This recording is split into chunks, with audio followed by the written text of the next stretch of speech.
ချက်သူစီကိုပုံမဆက်ပြောမပြတ်ပါစားတော့ရလို့ computer ကိုတော့မပြတ်ရုံးမထွက်တီးတဲ့ရကချက်ချက်ဆိုလည်းတော့မထွက်စကားအပေါ်မပြောဖာတိဖာတာနေတဲ့ခုပဲငါကတဲ့အခက်နေရတော့တော့တမျိုးတဲ့ကြည့်ကြတဲ့ကိစ္စဖို့စိတ်ကောက်ချင်းကဘာမှမထူတဲ့ပြဿနာကိုမျိုးရှာနေတော့ညမို့လို့ငါကယူတဲ့အချုံမဖြစ်တဲ့တော့ပဲတဲ့နိုင်ပါလေတဲ့ငါကကောင်းကမတဲ့သူကအနိုင်ပဲကွယ်ငါစိတ်ကောက်နေကြတော့သူပြစိတ်ဆုံးသွားနေပဲရှမ်းဖြစ်စီတော့ဘူးဆိုပြီးတော့ပြေးလဲသွားတာမြဲပဲအချိန်နဲ့ကောင်းလာလိုက်တော့နေကြော်တဲ့ဒီပေါ့ရုံးမထွက်သူ့ရဲ့ခုချက်တော့နိုင်ပြီးအမျောအလုံးမချတဲ့တော့စိတ်ကောက်နေချင်ကနေပြီးတော့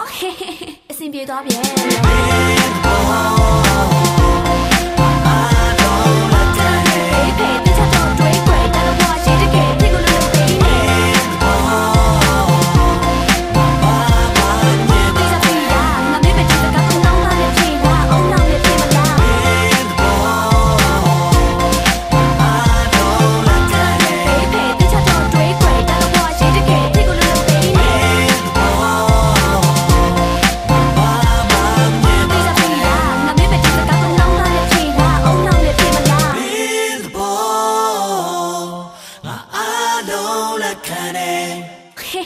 အဆင်ပြေသွားပြန်ရော